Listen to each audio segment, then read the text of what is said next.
All right. We are at the Hoover Birmingham Sci-Fi and Fantasy Festival for 2021.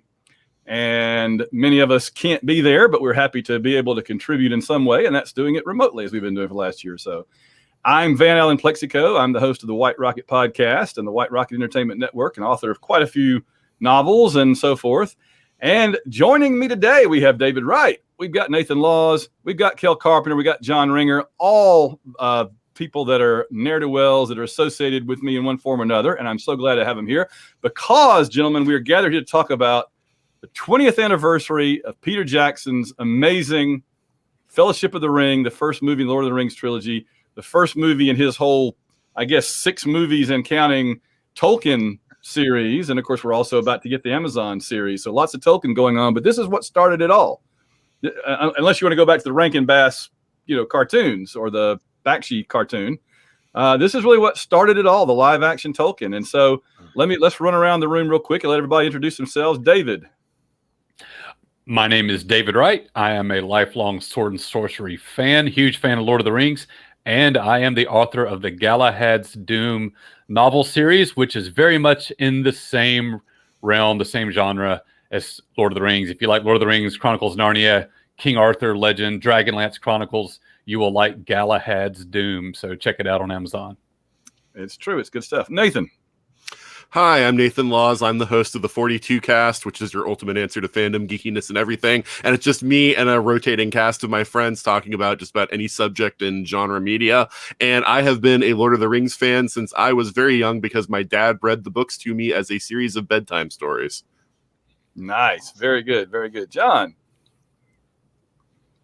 You changed the order up on me. I'm John Ringer. I'm one of Van's regular co-host on the AU Wishbone podcast. We talk about college football, and often on the White Rocket podcast, where we have talked about Lord of the Rings and other topics. So excited to be here. And in fact, we do an annual Lord of the Rings trivia battle, you and I, every year. And it's usually a tie. And it's movie trivia, too, which is very relevant to tonight's discussion. That's correct. And it's the strangest thing. For like the last 5 years, every Christmas, John and I do Lord of the Rings movie trivia. And it's almost, if it's not a tie, it's like 1 point either way. We're so dead even. It's crazy. Kel, how are you? Hey, I'm Kel Carpenter. I'm a librarian at a university here in Central Georgia. At one point known as Beneath the Librarian of Doom, or the Dread Librarian. I've been a fan of Lord of the Rings since my dad talked it up to me as an 8-year-old to go see the Ralph Bakshi Lord of the Rings cartoon, and plied me with toys from said movie. So loved it, read it in middle school, and of course watched it in the theaters for this that we're about to discuss. There you go. And I guess my background is that I saw the Hobbit Rankin Bass cartoon when I was young, when it first started kind of coming out, I guess the late 70s, somewhere in there. And I thought it was pretty cool. That was all right. It was kind of creepy, but it was pretty cool. And then when they didn't have the rights to the Fellowship of the Ring or the Two Towers, because that's basically what Bakshi did. And he didn't get to do the entire story. He only did the first 2/3 or whatever. So then Rankin Bass did Return of the King as a standalone story, which just picks up right in the middle of Frodo and Sam at Cirith Ungol.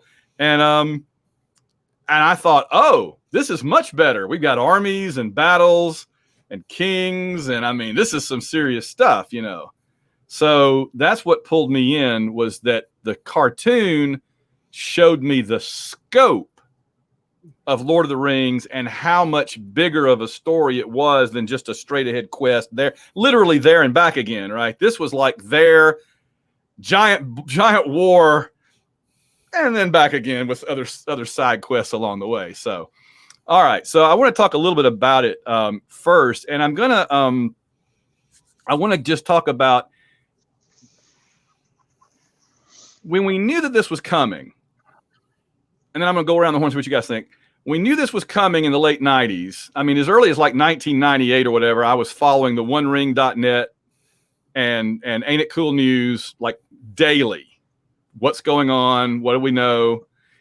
And wasn't there some trepidation that they were going to screw this up? Because back then, there was not a great track record of movie adaptations. There really wasn't. And I mean, when I went into the theater to see it, and that's my next question for everybody's going to be like when you first saw it, what was going on. But when I went in, I actually carried, I've got it around here somewhere, I actually carried my old white Tolkien painting watercolor cover of Fellowship of the Ring with me as like a talisman to ward off the evil spirits in case they were going to screw this thing up. And it worked. It worked. You laugh, you mock me now, but it worked. You're welcome, by the way, because I'm responsible for that movie being so good. So what did you think about it going beforehand and when you first heard this was coming out, David?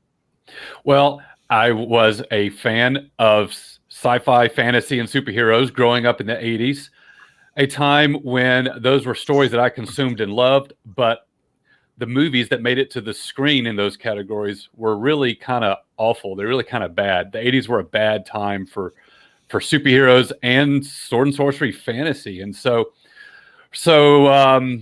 I was a huge fan of the books. I'd read it. I have to say I probably read this series twice through, which I'm sure tons of people had me beat on that. But I was certainly familiar with the story, and I was excited to hear they were doing the movies.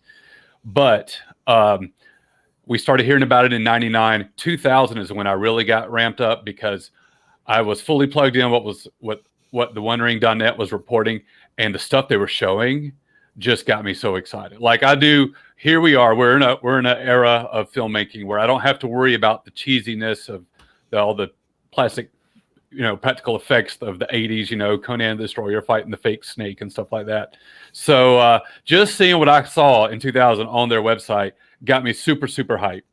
And I, in the summer of 2000, the year 2000, DragonCon was in July, and Brad Dourif and Carl Urban had a panel together that I attended, and they had just come off the set of shooting. Now, keep in mind, they're not in Fellowship of the Ring. We wouldn't see them until Two Towers. So this is 2000. So this is 2 years prior to their movie coming out. And, but all the buzz that summer was about Lord of the Rings, and everything about it just looked super positive. And I knew by the time the movie hit the theater, I had complete confidence that we were going to get very high quality fantasy that we had never seen before in the movies. And this is like what came later with the MCU and all the superhero movies, that finally technology caught up to the ideas of the stories that we love, where you can get quality superheroes. Well, a few years prior to that, fantasy, came into its own with this movie, and I can't say enough good things about it. Nathan, what about you? Yeah, I mean, because historically I've been kind of unhappy with a lot of book, adaptations and everything. And so, I was definitely worried, and I didn't have an internet connection or a regular one in those days, so I wasn't tracking it. But, I'd read things in magazines, Wizard Magazine might mention, oh, there's going to be a Lord of the Rings. And remember, at that time, this is before even 99, there were rumors that there would be a Lord of the Rings movie. And that already got my hackles up, because I'm like, there's no way you could do that story in one movie. And then I heard, well, maybe it'll be 2 movies. Okay, that's better, but it's still a problem. And then it's going to be 3 movies. And it's like, okay, how long are these movies going to be? And so when we finally get the new, Fellowship of the Ring is finally about to come out, it's going to be a 2.5-hour movie. And I'm like, okay, maybe that's, maybe they can actually do it justice. And so then there's the previews, the trailers, all those things, I'm watching those, and I'm like, okay, this looks like they're actually investing in it. It looks like it's the story that I know, or at least close enough. It doesn't look like there's been huge changes to it. And so, yeah, I mean, I went into the movie and I was pretty pleased with what I saw, because, yeah, I mean, there were some things that were changed, things that were moved around, things like that. But I mean, for the most part, it was recognizable to me and it was high quality. So I was very happy. And it's funny, too, that the original proposal that Peter Jackson made to the studio was to do 2 movies. He wasn't the one that suggested doing 3 movies. They said to him, well, aren't there 3 books? He's like, well, yeah, but I didn't think you'd want to go for that. And they're like, oh, just make 3 movies. He's like, okay.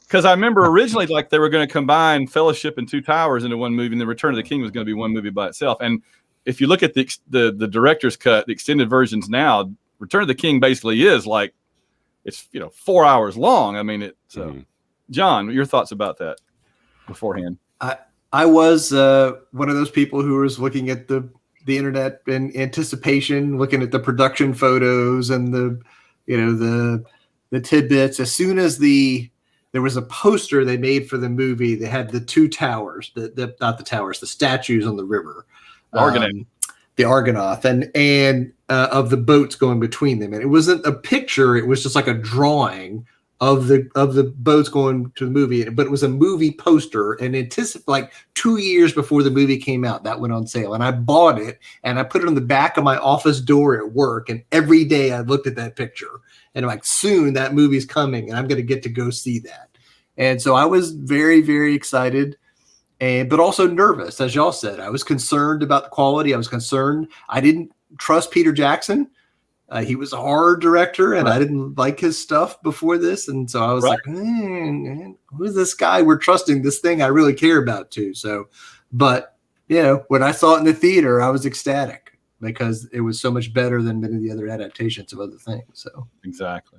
Yeah. Bobby Polite and I went on a film fest that year. We watched all the Peter Jackson, including Dead Alive or whatever, that horrible monster one.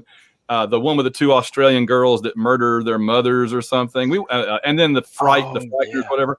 We watched all of those, and we're like, well, those are okay, but we couldn't figure out how that was supposed to lead up to him doing Lord of the Rings. And I don't mean to hog the time, but very quickly, I think that what we kind of figured out was we were saying how another studio doing Lord of the Rings would have put like Chris Columbus on it, and you would have gotten a very vanilla telling of the story. Kid-friendly. A very kid-friendly, G-rated Lord of the Rings. And what Peter Jackson did, and John, I think you and I have talked about this before, is he brought that horror, dark twist to it so that you, like, for example, see the goblins, the orcs and all, and they look horrific. They're scary monsters. They're not just like little gray cartoon guys like in the cartoons. They're monsters. And you wouldn't have gotten that with a lot of other directors, I think. And that gave a little seasoning to it, gave a little jalapeno to the sauce, And you see that in shots like when they're on the road and they first encounter the Black Rider and they're hiding under the tree. Oh yeah, Frodo knows it's coming, and you get that zoom in of Frodo, and it's that classic horror shot of, oh gosh, something's coming. Exactly. I mean, that's Peter Jackson's. The scene that always occurs when we talk about that is actually in the Two Towers when they find the dead bodies of the Uruk-hai in Rohan, and the first thing you see is the orc's head with his tongue sticking out on the spike. I'm like, yeah, Chris Columbus would not have done that in like a Harry Potter version of this. No, you wouldn't have. That would have beheaded orc. The Argonath poster, I had the exact same one. I still do. It's in a very expensive frame, and it's the only thing of mine hanging in our living room and has been for the last 15 years. So I know exactly what you're talking about. Kel, what about you going in to see it? I did not have as much foreknowledge. It was not on my radar a lot. I had a coworker who would give me little teases and say, hey, go check out the onering.net. And I'd look at it every now and then. We had dial up at home, not a lot of time at work at that point. And so, it was like, okay, I'm excited that it's coming, but and I had, as I said, seen the animated stuff. I had seen The Hobbit first in elementary school, and then my dad took us to see the Bakshi movie, and then I had caught like you did, Return of the King in Hobbit style on television. So I read the novels in middle school, so I kind of read at them and not like full reads. So I knew the story, I remembered it, but I was not like hankering for it. But I thought, oh, this is going to be good, modern special effects. And it was really funny. A lot of my thoughts about this, as far as where I was, are with my wife, because she had never read the novel, she had never seen the cartoon, she really didn't know the story, and she was like glued to the screen. It was just like, this is so good, and then it ends, and she's like, that's it? What's going on? And I'm like, no, this is part one. What? I said, yeah, part two's coming next year, next December. What? I gotta know more. It drove her to read the books. I mean, she there you go. Wouldn't have read a book. So a lot of how I'm looking at this now is kind of those memories of how she experienced it. It was like, wow, this is so incredible. So, and we got to introduce our daughter to it too, which is even There better. you go. Yeah. Oh, Well, yeah. and this did become a phenomenon like a Star Wars or like any other huge franchise that people did camp out in front of movie theaters with the next movie and came dressed in cosplay and, you know, stuff like that. So yeah, it was huge. If you got any interesting stories along those lines, let's note them now, because I'll tell you mine. When I did go early for all of them, sat there for hours with my girlfriend at the time, who was a huge Tolkien fan too, and when they released Return of the King on Thursday in 2003, December 2019 or whatever it was in 2003, on Tuesday of that week they released it early with the other two movies before it in the extended version, and they called it Trilogy Tuesday, and they showed it at like 10 theaters around the country that were big enough and had the state-of-the-art THX sound system. And my girlfriend at the time was going to George Washington University in Washington. So I flew from Atlanta to Washington on Monday night and picked her up in Washington. We drove to Baltimore and got in line at 11 o'clock that night. They opened the doors at 11 o'clock the next morning to see all three of them from 11 a.m. till midnight. And I mostly slept through Fellowship of the Ring because I couldn't sleep. It was so cold outside that theater in Baltimore in December. And by the way, I paid. I've never told this before, but I'll reveal this for this audience only. How much money did I pay for those tickets? 2 tickets to see the Trilogy Tuesday? $680. I did on eBay. I kept losing auctions. I'd bid 200 and lose. I'd bid 300 and lose. I said, I'm taking my entire adjunct teaching paycheck from my side job for this month, putting it down, and I got it. And the people ahead of us in line, by the way, we got there 12 hours before they opened the door, and we were like 30 something in line. Nathan talking about it being a phenomenon, people lining up. There you go. And the people in front of us had 2 tickets they won for free from radio stations, so I wanted to kill myself. I want to go around now real quick and say what your favorite scene is. And I'm going to tell you mine. This is like the meat of it. And I'm going to tell you mine because my favorite scene in the entire trilogy, honestly, is Moria, the Mines of Moria. And that's because, as has been expressed on our shows on many occasions, I like a good quest. I like a good mission, right? And this is like, they're trying to. It's the only time in the entire story you have all 9 of them together, really. Yeah, because we lose Gandalf at the end of this section, and then you're down to 8, and then after Amon Hen, you're down to 7. So this is the only time you have all 9 of the Fellowship doing a mission, and I love it. I love the underground stuff.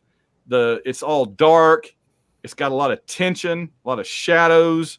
You've got everything from the tomb room where they're in there and have to fight the cave troll, all the way to the Balrog. I mean, everything when they're underground to me is just the top of this entire trilogy.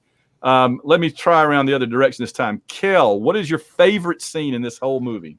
So I'm going to piggyback, but I'm going to zoom in on Moria. My absolute favorite, and it's probably from all of them, is the part in Moria when they're not sure where to go, and Gandalf and Frodo have the discussion about Gollum, and the whole thing about pity, and the part that Gollum has to play, and everything, and like the whole sequence where Frodo, I wish the ring had never come to me. And, Gandalf has that wonderful, wonderful thing that Tolkien wrote however many years before about, so say all the people who live to see times like these. You can't you can't choose what you've got. Just make what you can at the time you have. And for me, that was like 3 months post 9/11. And I think for me, it just kind of resonated like, wow, this is hopeful. This is, this is like the meat of what hope in a horrible situation is. Thank God I'm not trapped underground with some thing crawling behind me trying to get what I'm carrying. But it's just that hopefulness and that, gosh, I'm hopeful because the ring went to Bilbo, because it went to Bilbo when he was meant to be, and that gives me great hope. And how can you find hope in such a desolate place? It's beautiful. That's my absolute favorite. And that's a good point too, by the way, Kel. We can think about is that these did start coming out 3 months after 9/11, and I think if it had been any closer, it would have maybe even hurt the movie. I don't know, but I think enough time had passed that people were ready for an escape, and that worked out really well. John, I'll give you a second here to click your button. What about you? Favorite scene and why? I'm gonna, pile on, but the Bridge of Khazad-dûm for me. Yeah.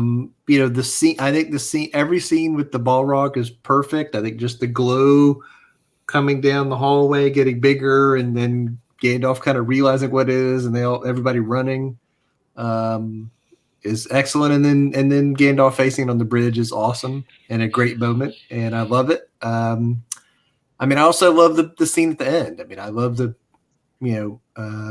breaking of the fellowship. Yeah. That part is really powerful, the way they did it. So I really liked how they did that in the movie. I think it really works. So that's it for me. Yeah, that's right. That I was going to say in a minute that my other favorite is Amon Hen, the big battle at the end. And I think that they did a good job of both making it a finale for a story that needed an ending there, because bringing it in from the second book, really, a lot of it came in from the Two Towers, and by creating that lead Uruk-hai that could be like a sub villain, so you can kill somebody by the end of the story, right? Right. That was Nathan, favorite scene and why? I feel like I'm just basic here because I'm also going to go with Moria. And the one thing I'm going to mention that nobody's mentioned yet is the music. Especially when they're running and you see the orcs just crawling over everything, basically following them down the hallway, but also like being on the walls and, like all of that stuff as the light is getting closer, like's already been mentioned. But, the score for this whole movie, the whole trilogy really is brilliant and fantastic. I own it. But that one in particular, that track is one that is really, really good. It really ratchets up the tension and really gets your heart pounding during that scene, which is what you want.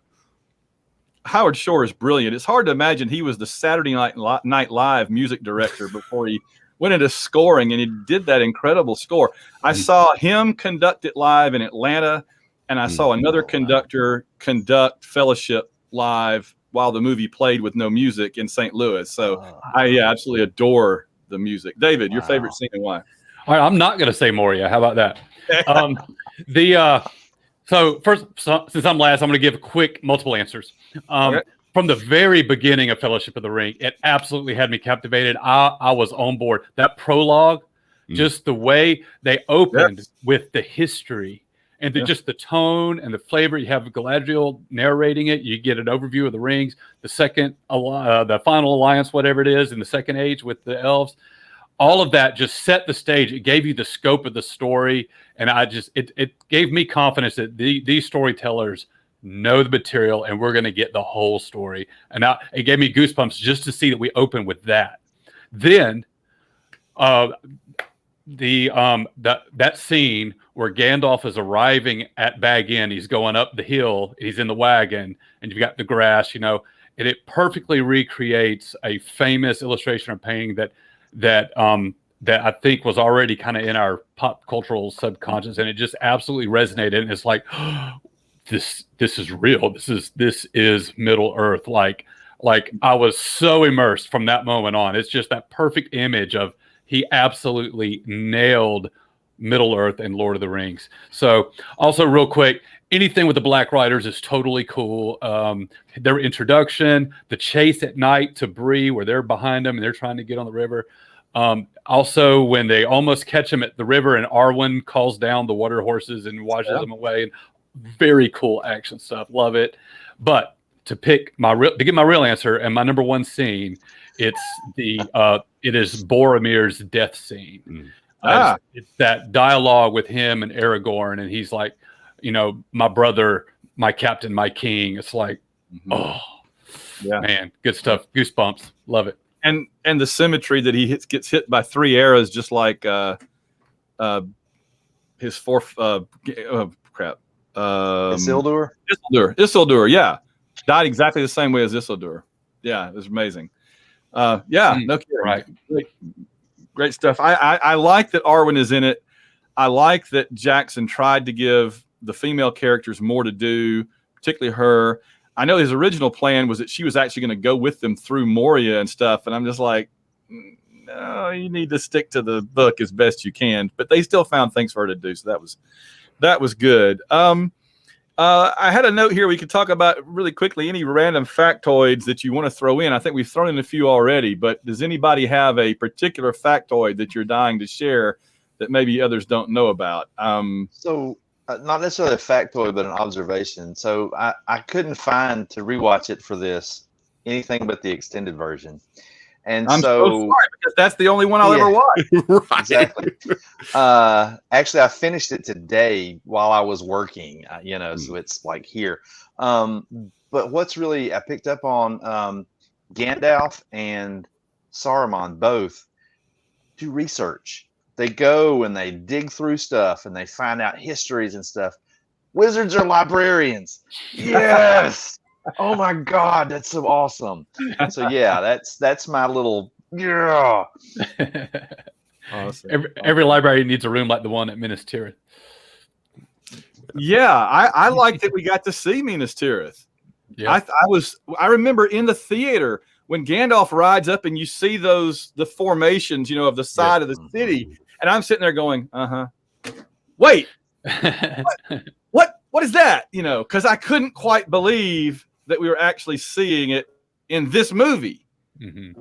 I was expecting it in maybe the second one, certainly in the third one, but not in Fellowship. Oh, and I believe Nathan has his. There it is. Yeah, I've got one of those over here too. Absolutely. Yeah. That's there cool. Is your white tower still connected? Because mine falls off all the time. I don't think he heard you. Oh, Nathan couldn't hear me. I said, is your white tower gone too? Because mine falls off all the time. You're muted. You're muted. You're muted. Everybody stay right. Button. Sorry, I don't mean to mess up the panel, but yeah, I just wanted to show this because it was right here, and I was like, oh yeah, I've got this thing, and it is such detailed work. Yes. Even though they sold them like in stores, like with the DVD set for the extended edition, and it's beautiful, but yeah, the tower breaks off at the top. My tower is over there on the shelf next to it. It was weird though. They did the Argonath statues bookends for Fellowship, and they did Minas Tirith for Return of the King. And I'm like, oh, they're gonna have something really cool for two towers. It was Gollum with a fish. Yeah. Like I don't want Gollum with a fish. I want like Helm's Deep or Minas Morgul or something. Come on, man. But anyway, okay. Factoid. I got a factoid. So one of the things I love the most about this movie is just the look of it, the design, all the design elements, the production, the set, all the details, the different cultures represented, the armors, the weapons, the architecture. And it comes down to John Howe and Alan Lee. They were longtime Tolkien illustrators that had made their career out of doing Tolkien art. And then Jackson hired them and brought them on as the designers for the movie, and it just brought it all to life. It gave it a depth and a richness of detail that really feels unprecedented to me, because just the amount of time they spent on getting everything right.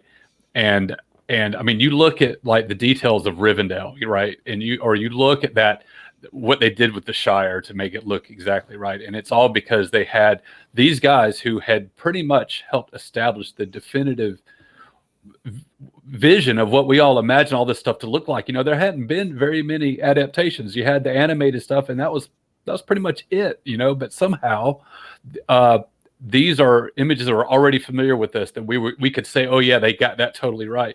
And that's because there has been this rich tradition of Tolkien illustration, and Howe and Lee were two leaders in that category. So to bring them into the movie, I think really informed the look of the movie in a very rich way. And thank goodness they went with those two guys and not the Brothers Hildebrandt, because it's not that I don't like the Brothers Hildebrandt art, but their Lord of the Rings art is more campy. You know what I mean? It's more cartoonish in a way, whereas Lee and Howe, it's elegant. Right. And it really comes through in the movies. Right. Any other Hildebrands are trivia? the Hildebrands are ElfQuest, and the others are Macquarie for Star Wars. I mean, that's kind of what. Yeah, that's Yeah. about right. That's a good equivalent.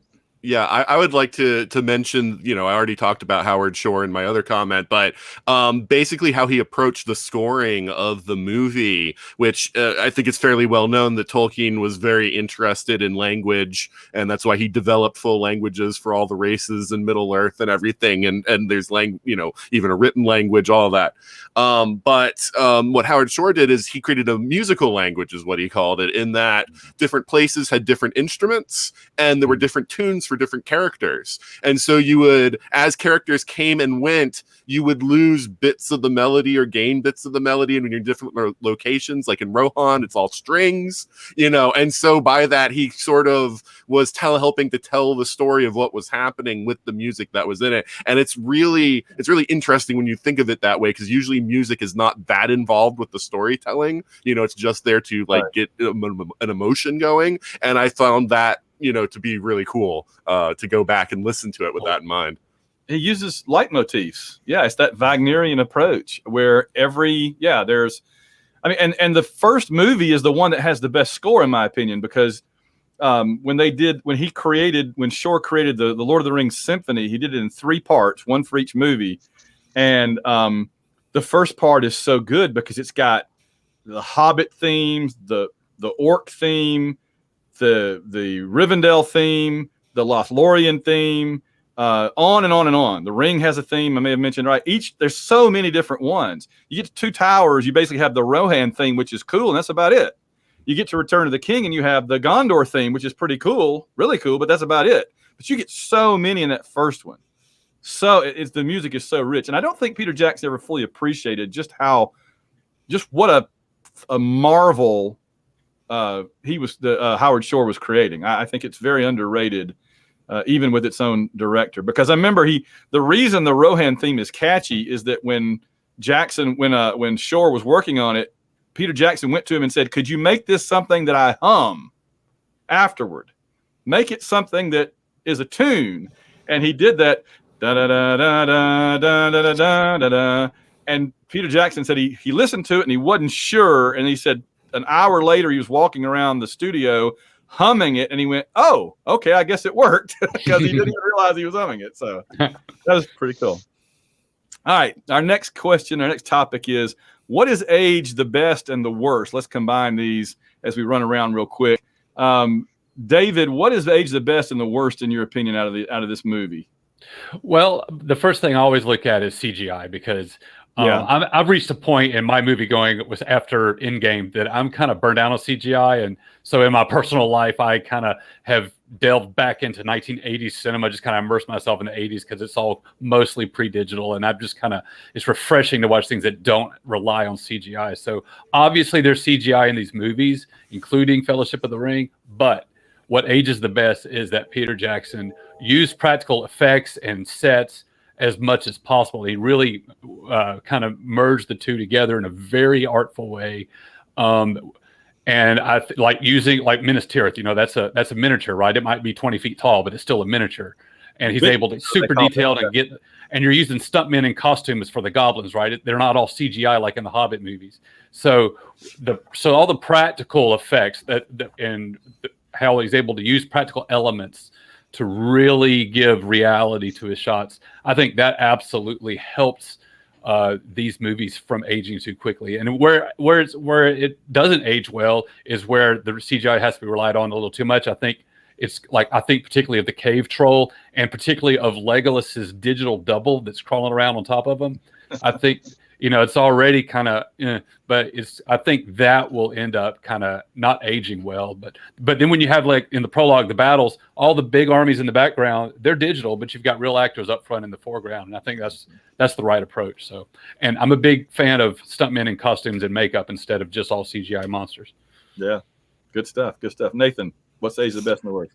I mean, David's taken my answer again for best, and this is odd for me because I generally do not like CGI. I have always been a champion of, real effects. This was coming right off of my hatred of the Phantom Menace when that came out and how much CGI was in it, and so I was kind of worried about that aspect going into the movie. But actually, Fellowship of the Ring was the movie that I kept saying, like, this is how you do CGI. Like, you merge it with like real stuff rather than you use it to alter perceptions of real things rather than just creating like whole things out of nothing, right?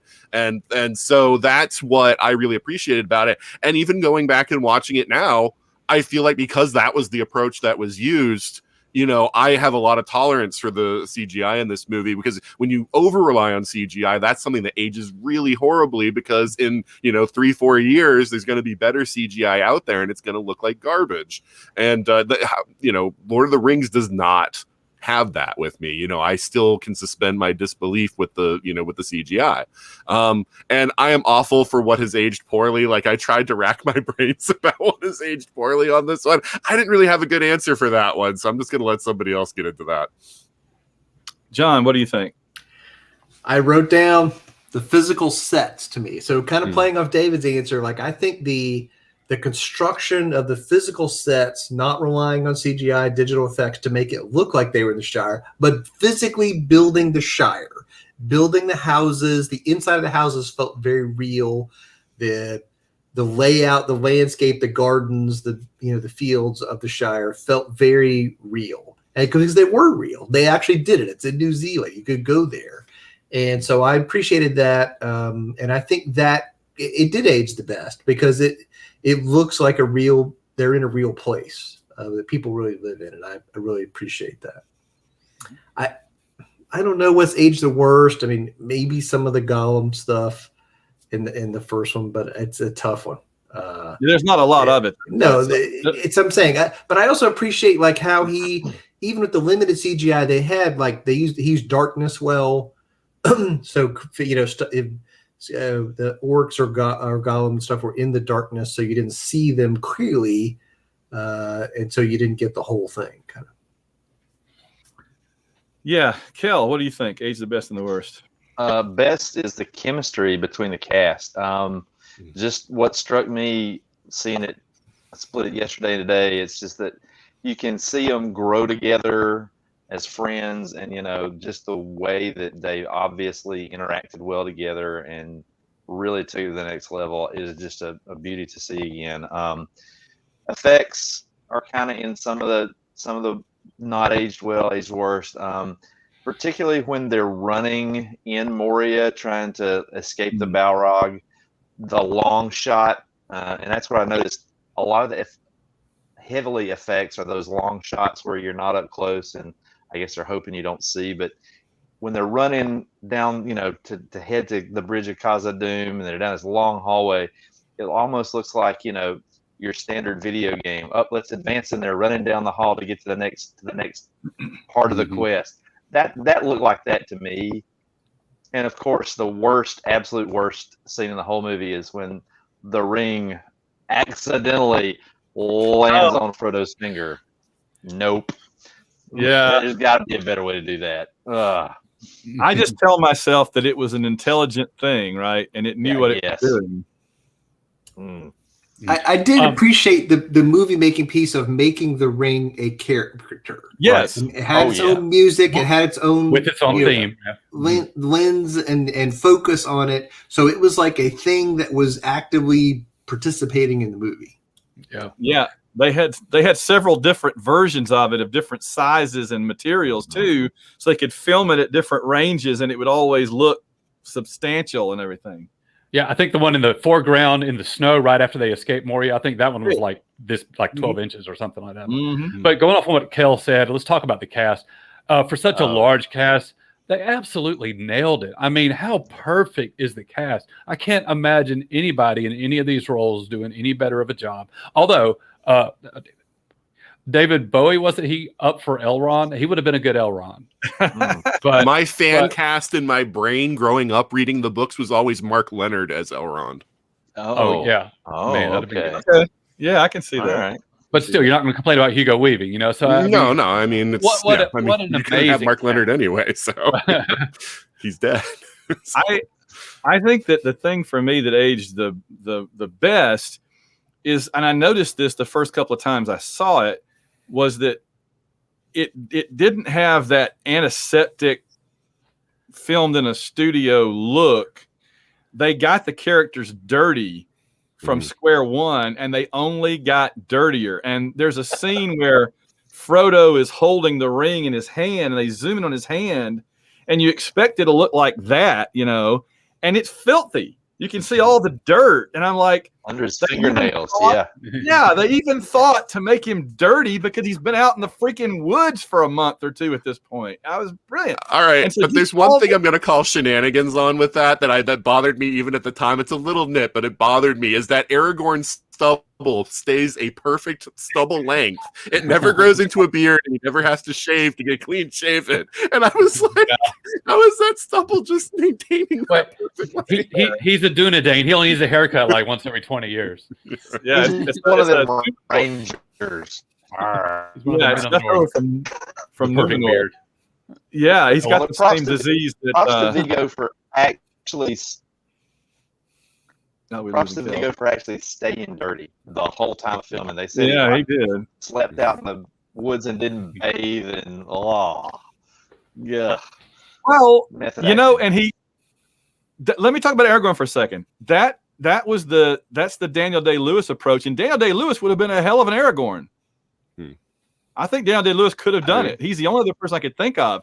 The weird thing is that neither one of them was originally cast. The original actor that was going to play Aragorn was the guy from Interview with the Vampire, blonde-headed guy, very young.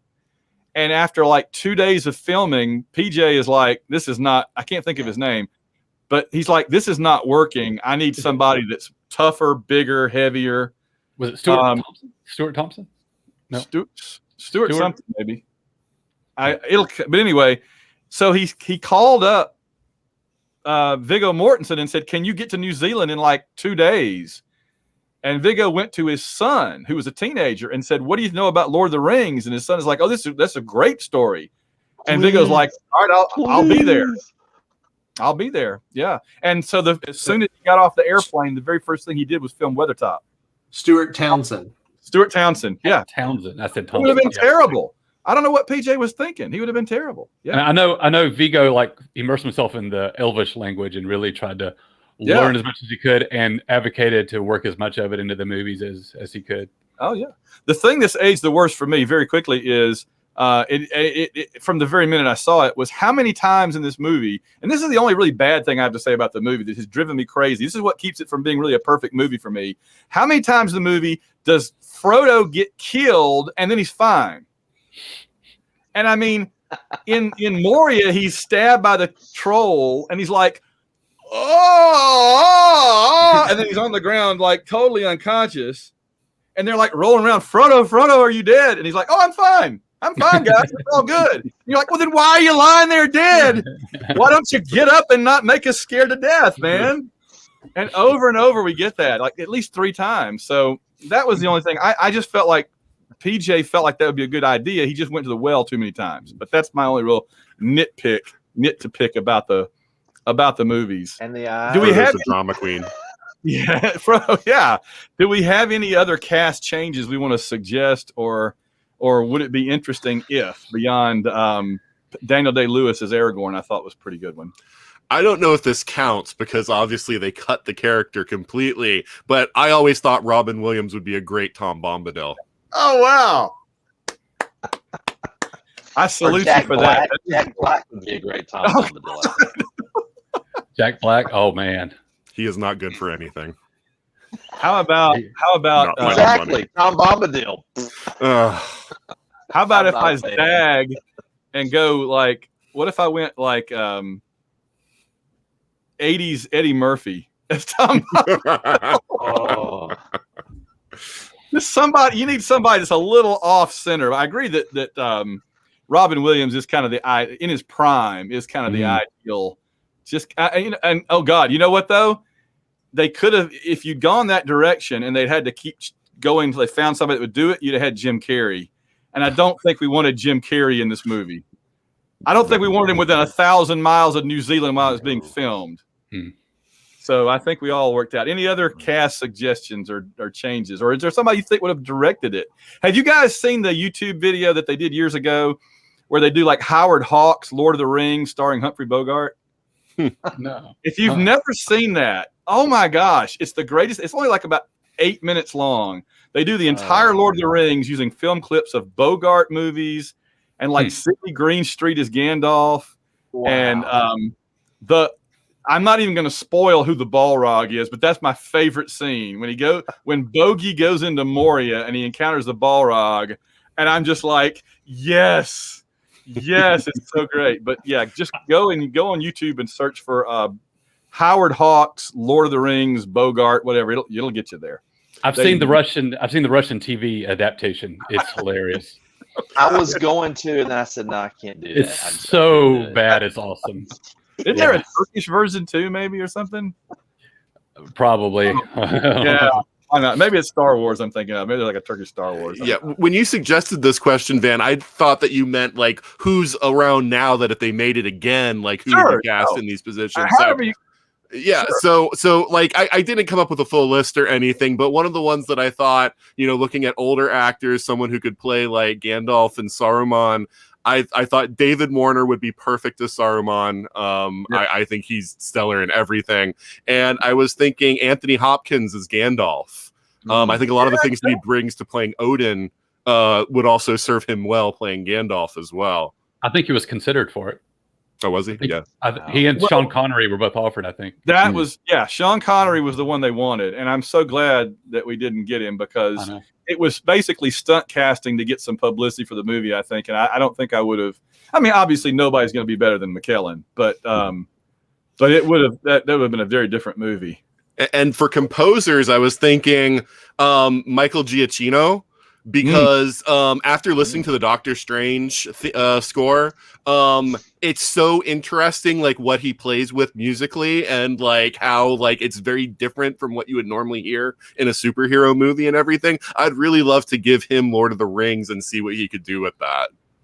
Yeah, would have been interesting. I agree. The conductor who did 13th Warrior, I can't remember if it was Gold. Oh crap! I get them all mixed up. But Jerry Goldsmith. I think it was Jerry Goldsmith. Yeah, he could have. He's workmanlike. He could have done a pretty good job on it, I think too. Any other cast suggestions or changes for anybody? You would talking about directors. I would be terrified that they would do something like Zack Snyder and his morally bankrupt and soulless Lord of the Rings, where Lord Sauron of the 300 rings. Yeah, Sauron wins, and that's the whole point because life is hopeless. I wasn't drinking anything when you said that because it would have been all over my computer. Wow. Frodo just kills people in Bree just because. I was going to say, I didn't like how he looked at me. How and the movie would be 6 hours long because everything's in slow motion. Yeah. Oh, and Aragorn and Boromir realized their mothers were both named Martha. I'm sorry, I've taken my this brother, terrible road. my captain, my king. Oh Lord! I was asking if this could be remade as an Amazon or Netflix series, but it kind of is being made as an Amazon prequel. So are there any thoughts, just real quick? I don't want to spend very much time on this because we've got 2 more questions to go in our last 10 minutes or so, but any thoughts on that show? Is it going to enhance what we love about Lord of the Rings movies, or is it just a pale ripoff for cash? What are your thoughts, David, about that show? Are you planning on watching it, and what do you think? I am planning on watching it. I want to be optimistic about it. I love the fact that we're going to get second age stories. And I do understand that Philippa Boyens has come on board as some sort of story consultant or something like that. And they are doing it in New Zealand, so I guess that means Weta is involved. So it's not officially related to Peter Jackson's work, but they're going to make it where they all work together. It'll serve as one piece. So I'm super excited we're getting second age. I don't want them to mess it up. I mean, I know Amazon, they're bringing plenty of budget to it. And, these streaming services, these kind of big budget shows, they're usually done right. I think the quality of the production is going to be there as long as they have the right people adapting the stories. Of course, you see the news out there, the casting calls for nudity and stuff like that, and I'm thrown off by that because I know that the Tolkien estate is involved and they have absolutely approved what they're doing. I just don't see how nudity fits into that, and I hope they don't try to go hard Game of Thrones in that area. As long as they stay away from that pitfall, I have high hopes for it. Yeah, Game of Thrones is in its own lane and it needs to stay there, and not, you don't need Tolkien trying to get into that. Yeah, that'd be weird. Nathan, you any thoughts about the TV show? Yeah, I mean, I'm kind of cynical, I think, because, yeah, I'm worried that they're just trying to do their own Game of Thrones, and they're like, what do we have available to option? Oh, we got Tolkien. Okay, well, we'll get that license, and we'll just create our own Game of Thrones. Now, like David said, though, the fact that it's the Second Age is good, because that's the age where you have the most leeway to do what you want, because what we know about the Second Age is very limited. You know, the rumors originally were that was going to be the Silmarillion as a TV series, and I was like, how in the world are you going to do the Silmarillion as a TV series? But with the Second Age, there's a lot to, you know, that you can do with that. It doesn't really stretch the bounds of the stories that Tolkien said. So I find that promising. But yeah, I'm worried that it's going to be TVMA, you know, lots of swearing, gore, and sex, and I'm like, that's not what Tolkien should be. And yeah, so why is there a bleep Hobbit in my bleeping? Yeah. If it's rated MA, I probably won't be watching it. Yeah. Yeah, I don't know. I have a little bit of faith. John, what are your thoughts about TV show, real quick? I mean, again, one of the things that makes the movie great was the movie going experience that we've talked about, of going in the theater and seeing it, the whole first story together at one time in the theater. So in that sense, could they be made to Netflix, Amazon or Netflix series? And how do I feel about it? I think it really loses something. Right. But at the same time, I understand what they're doing. They're mining the IP to make money and stuff. And that's what it is. But so I'm going to watch it. I'm 100%, but I'm not incredibly optimistic. I guess I'll be pleasantly surprised if it turns out to be good. That's how I am. I mean, it's basically going to be the Numenor Chronicles is what I'm thinking, right? It's going to be the Numenorians and Sauron when he's still. Is he still handsome in this period, or is this after he's already turned into a? I get the first and second age is kind of confused. I'm not exactly. The Second Age is a large period of time. Who knows how they're? Yeah, if it's toward the end, it's what we got in the battle there, right? In the history, so he's in the armor, and who knows, he's fully. And do they have a finite plan for number of episodes, or is it open ended? Because then, how do you structure your story? You have to have a definite endpoint because we know the chronology. They had to commit to doing at least 2 seasons up front in order to get the rights, and like $1 billion or something. I don't know. It's just ridiculous. The rumors that I've heard is that it's going to be early in the Second Age, so they've got a lot of room to play with just doing season and season and season if they want to. I'd love to see Numenor. Yeah. The only character I know that we're going to get that we know is Galadriel. They've already cast her. She's going to be in it. That's the only one I know. And I guess Celeborn, but who knows? He never says anything.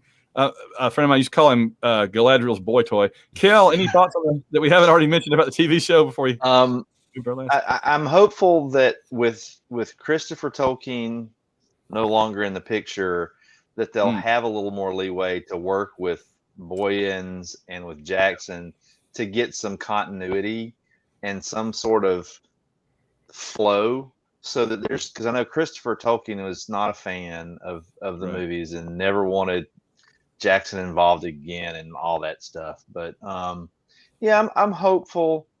Who knows? If it goes the direction that the Watchmen, like in spirit, the Watchmen HBO series did after the movie, I think we'll get a spectacular new take on Middle Earth and stuff that we weren't expecting. I don't know. It's interesting to me too that not only is Amazon doing this, they're also about to do Wheel of Time. I mean, that's like the other 2 massive fantasy things besides Game of Thrones. They're like, oh, here's this and here's this, so enjoy, you guys. It's like if they got, if Marvel's out there, they got DC and like Image, at the same time. It's kind of amazing. I think I'm looking forward to it. I'm definitely going to watch it, and I'm going to be positive about it until I have reason to think otherwise. The pinnacle. We like to do this on our various panels and shows. We talk about this movie represented the pinnacle for what, and I'm going to ask you guys a few things. Was this the pinnacle for the Lord of the Rings series, or is another movie higher up? And what did you think the pinnacle was, if not, David?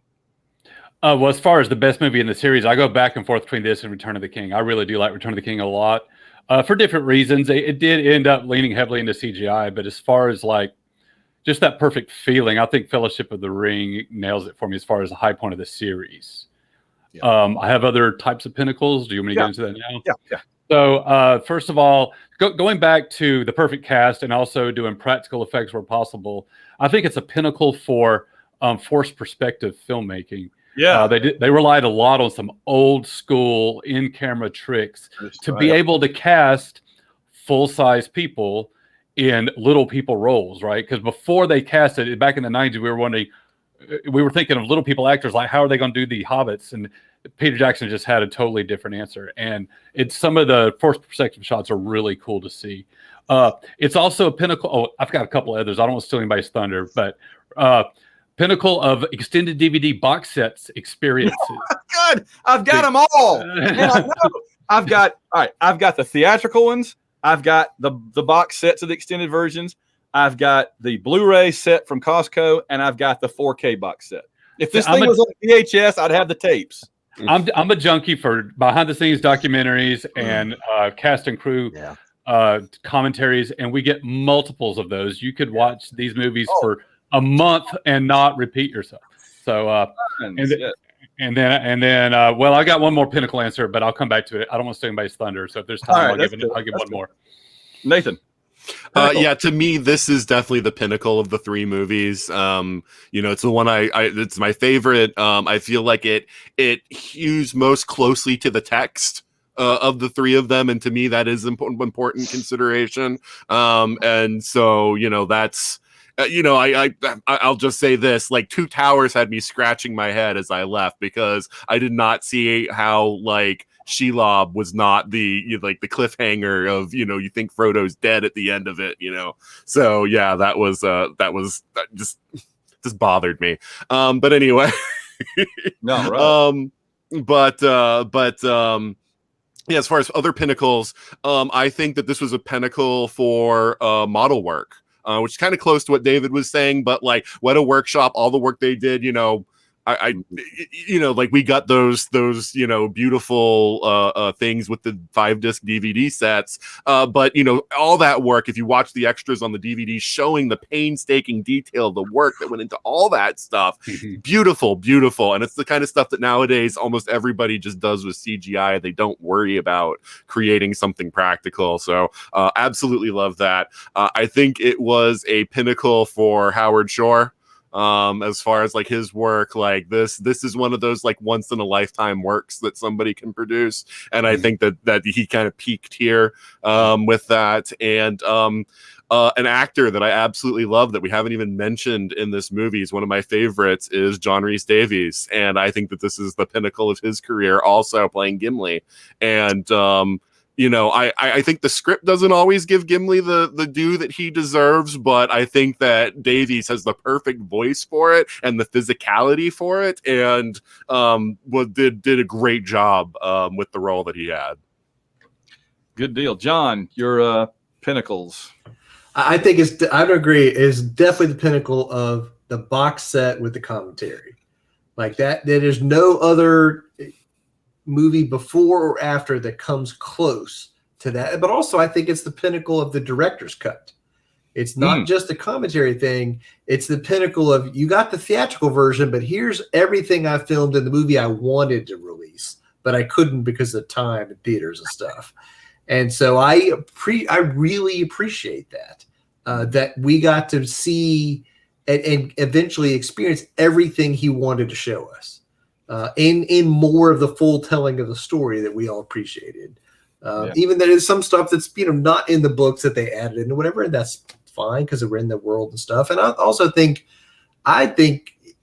we've talked a lot about CGI in this discussion. I think it's a real pinnacle, I think, for kind of costuming, and not just getting a cast, but the outfitting them and making them feel like part of the world. And we talked about making it feel dirty, but I think like the cloaks and the way the equipment they had and stuff was really well done, and made it feel like they were part of where they needed to be. Yeah, absolutely. Kel, any other pinnacles we haven't mentioned? I think as you know, within the set of the movies, it is the pinnacle for me, just because it's the gateway. It's the first step that's accessible. I talk about my daughter watching it. We introduced her to it in her elementary years, and the first time she saw it, she saw the extended edition on DVD where you had to switch the DVDs in the middle, and she didn't lose interest. She understood it. They made it accessible for anybody. And she wanted more, and we had more, and she was disappointed when she saw it on TV and said, "Hey, they cut stuff." No, we saw the special one. But and I think it was a master class in how to make something that isn't as accessible for every reader in a novel into something that anybody who can walk off hey, I think I'll see this epic, and they're hooked. I think that definitely he knocked it out of the park with that. We're right out of time. I'm going to squeeze in real fast. I think it's the pinnacle for hairy feet. I think it's the pinnacle for fantasy on film still. And I think that it's the pinnacle for the hobbits as actors. Every one of them, even Sam. But I'm not sure it is for anybody else that's in it, because they all have something else that they've done. Aylmer became Dr. McCoy. Ian McKellen is Magneto.